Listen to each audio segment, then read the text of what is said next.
When I started volunteering here, it was in the early 70s, and it was a very, very different place. The only building that existed was the main hospital building, and it was very new. But I think he had a vision, and he became very involved with creating the new hospital. It was innovative out of the start, out of the box, because this hospital had private rooms. That's pretty much unheard of. In fact, it was one of the earliest private room hospitals. They were talking about, could they do this? How would they do this?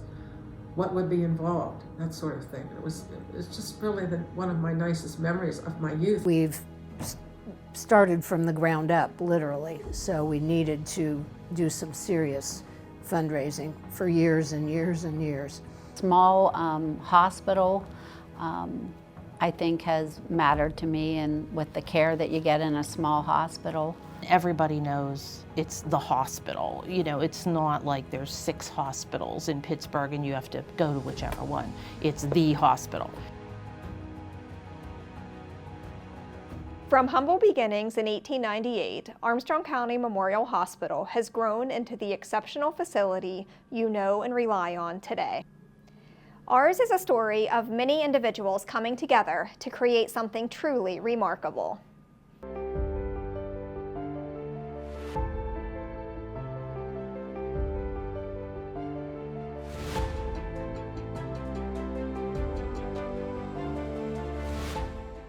Even the land that the hospital sits on today was donated and sold by visionary members of the community who saw potential for the future of healthcare in Armstrong County.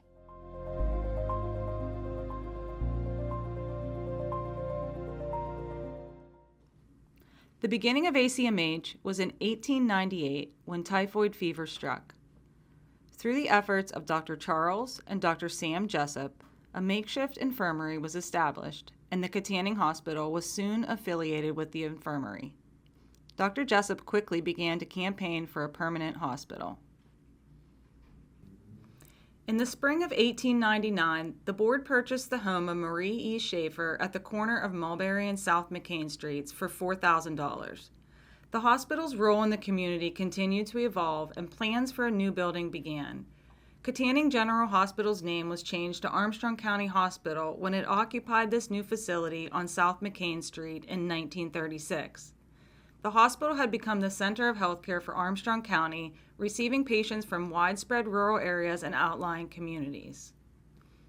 By the late 1960s, the needs of the community outgrew the facility, and a new plan was born.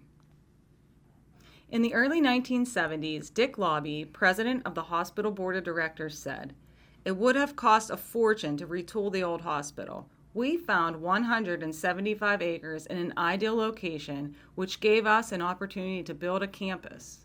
The Katanning Hospital has a great history, and people have many memories.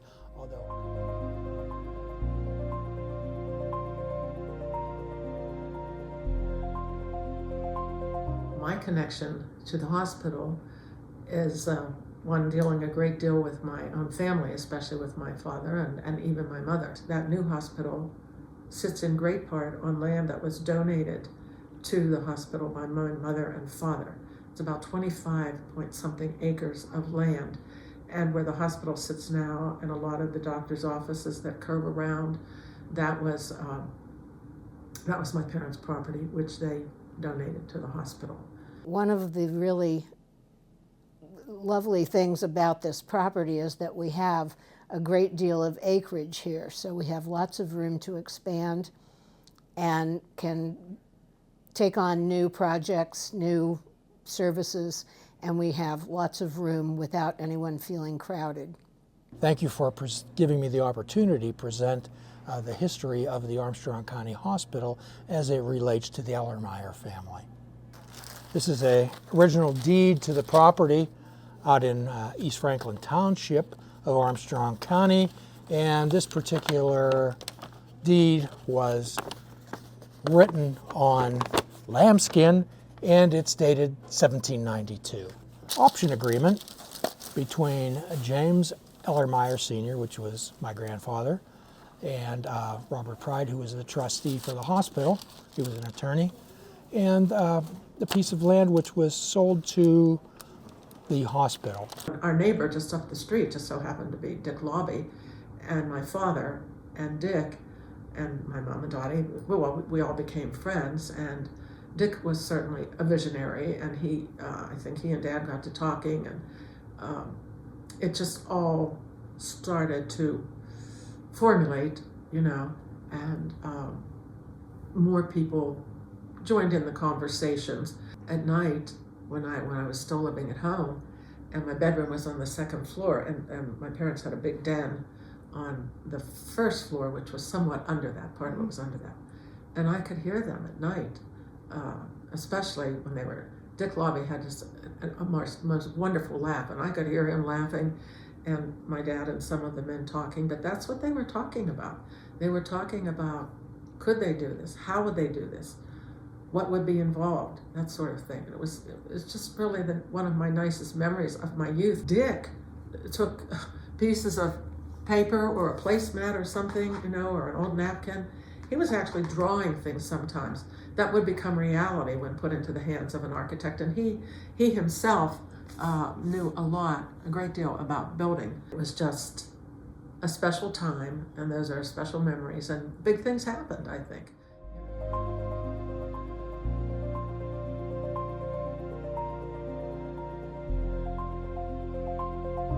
There is more of a community. Everybody knows everybody. Even the volunteers at the front desk, if you ever watch them, 1 out of 5 people that come in the front, they don't know. All the rest they do. So there's that attachment, and everybody knows it's the hospital. It's not like there's 6 hospitals in Pittsburgh and you have to go to whichever one. It's the hospital. And I've worked in behavioral health since 1986. It'll be almost 40 years. I've worked on some of the other units, but mainly here most of the time. I came to work at ACMH back in 1975, and I worked here for 30 years. I left then for 12, and as I say, I came back home about 8 years ago. When I first started here, we were a 26-bed unit. We were filled all of the time, and we actually had a waiting list. So actually we would call patients in as we got discharges, and we kept the unit full constantly all the time. I think I have some good comparisons since I started back in 1975 as compared to what our hospital looks like now in 2025. Back then I wore, of course, a white uniform and white stockings and shoes and a cap. But everything was a little more prim and proper, for a lack of a better term. When I was 13, I started as a candy striper in the snack bar.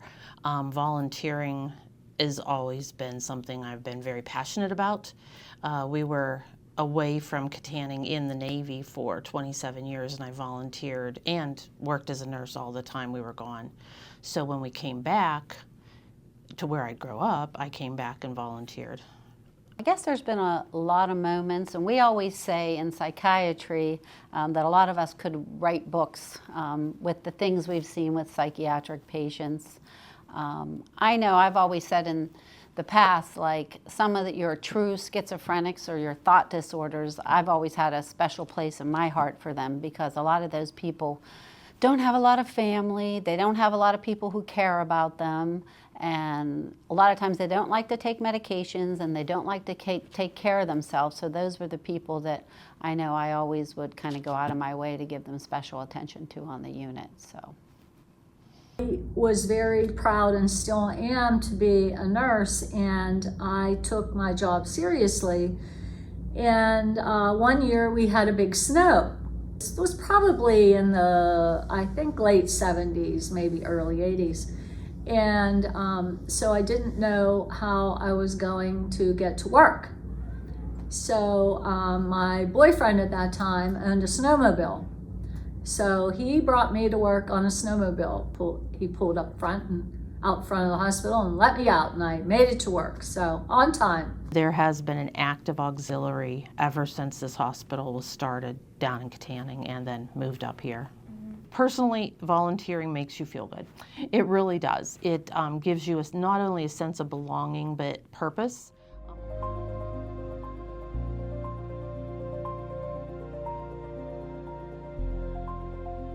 When I started volunteering here, it was in the early 70s, and it was a very, very different place. The only building that existed was the main hospital building, and it was very new. Some people don't know this. This organization actually was recognized in its early build as a sort of a hospital of the future. It was all electric. There was a lot of electrical efficiencies. It was innovative out of the start, out of the box, because this hospital had private rooms. That's pretty much unheard of. In fact, it was one of the earliest private room hospitals. The campus began with just one building and very rudimentary access, road access. It's improved enormously over the years. We have ambulances that can now access, and it's a much more technologically sound facility. But in the early years, it really was very rural. Over the years, Dick Lobby had the vision of having doctors' offices near the hospital because he wanted them to be close. Within walking distance was his goal, and that's exactly what he did, was to build the medical arts buildings. So a physician that's in his office, if he gets called to the hospital, he can just trot across the parking lot. Our expansion into the community that we serve, we decided to develop a chain, if you will, of rural health centers. There are 5, and they've been in existence for, gosh, I'm going to say 20, 25 years. And they are in various areas of the community that are removed from the hospital, the physical hospital.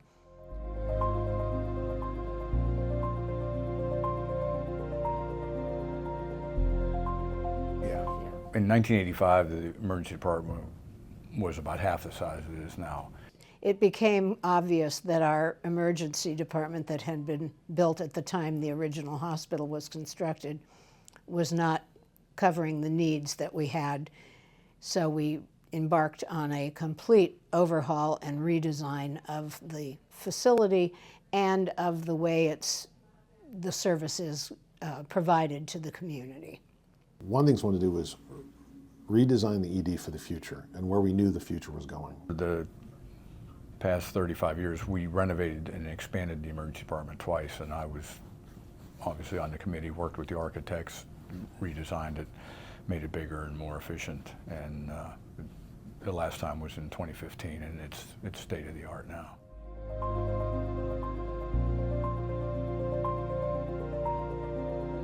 Our cancer center is a big addition to our hospital. And back then we did not have a cancer center. We actually treated our patients up on the medical units. And I remember doing some of those treatments, which would be probably unheard of in 2025. That was Dick's inspiration. He was the one who wanted that to be here. And I don't think there was any personal reason for it. I don't think he had anybody in his family that had need of it. It was just something that he felt we needed in order to become a well-rounded medical facility. And cancer centers and separate cancer treatments were just getting started. During the time that I've been here, the cancer center has been built, and then it has been enlarged and revamped, redecorated. Several years ago, we as an organization made the decision to expand and renovate our Lobby Cancer Center, and that was absolutely needed for our community. Cancer care is in very high demand, and we learned from our community that they want to receive their cancer care close to home, and we've been fortunate to be able to provide that care here. The unfortunate thing was we outgrew our space, and we made the decision to completely expand and renovate that location to not only provide a beautiful state-of-the-art facility, but also to have the space that our patients need to receive their care. If you look at the cancer center today, the space, the footprint has doubled in size. You know, our patients have their space to receive their care privately, but one thing we also learned was that our patients really like to interact during their cancer treatments. So, so they have that ability to be much more spread out and, and have their space, but also to be able to interact with, with some other folks that may be going through something similar, which again, as we have learned, is something that is very important to our community.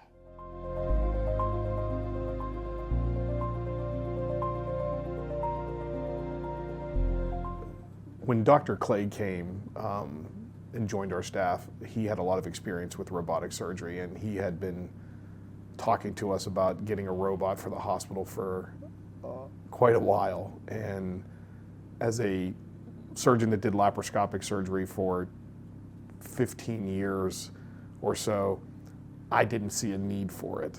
And I was resistant to getting a robot, felt that I was just fine doing it how I did it, and we didn't need to spend the money on something like that.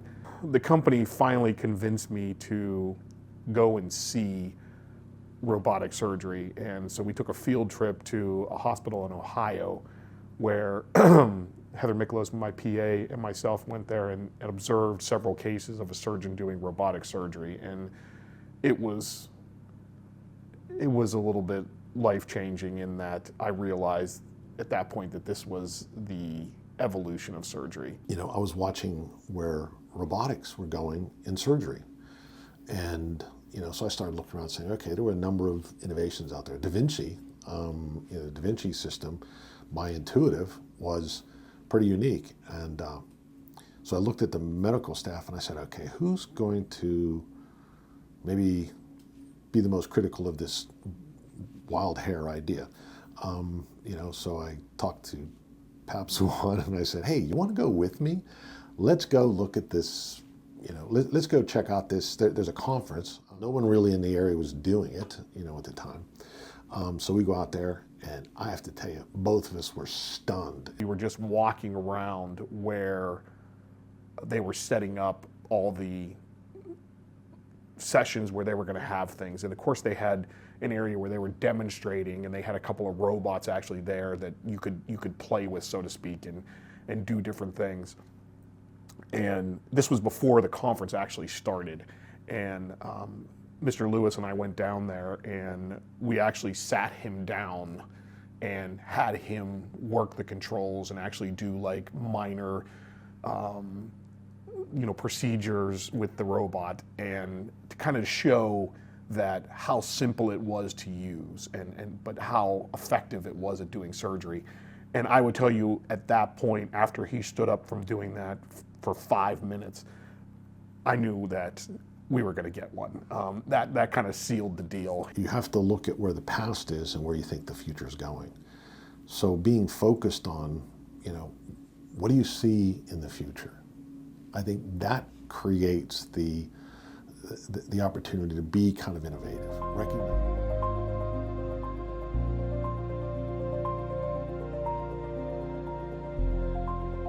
And when you think about rural healthcare and looking into the future, we have to keep all of those things in mind, and also know that it's essential, especially in a rural community, to keep the health care in our community. Very excitingly for ACMH, that is why we made a decision to partner with the Pennsylvania Mountains Care Network. PMCN is a network that includes ACMH as well as Indiana Regional Medical Center and Punxsutawney Area Hospital. And making that transition and joining PMCN is all about continuing to not only survive the challenges of rural healthcare, but to thrive into the future. But the small hospital, I think, has mattered to me, and with the care that you get in a small hospital. We are a lot like family here. We're working together a lot. We learn about each other's families. And so I think emotionally we become involved, and that's what I have found out throughout the years here. ACMH has been shaped by those who have walked our hallways for many, many years, and I can't thank anyone who has spent time at ACMH, whether that be as a member of the medical staff, leadership team, frontline staff, the list goes on, but I can't thank them enough for everything they have done for ACMH in the past and to shape ACMH for the future. We are a hospital that thrives on community and have a lot of folks working here that have dedicated their life to not only healthcare, but their careers to working at ACMH. And I believe that is what makes us who we are, and that is why we have that community feel that we do when we are here at ACMH, because we really are a family. Underpinnings of the future are still similar to those that anchored Dr. Charles Jessup as he fought to create the hospital a century ago. The strategies may be increasingly complex, the technology is greatly advanced, but the philosophy of caring for the health and well-being of the community remains the hospital's core mission. Today, as a result of advancements in medical technology, training, and physical plant expansion, Armstrong County Memorial Hospital far surpasses what any of the founders could have ever imagined.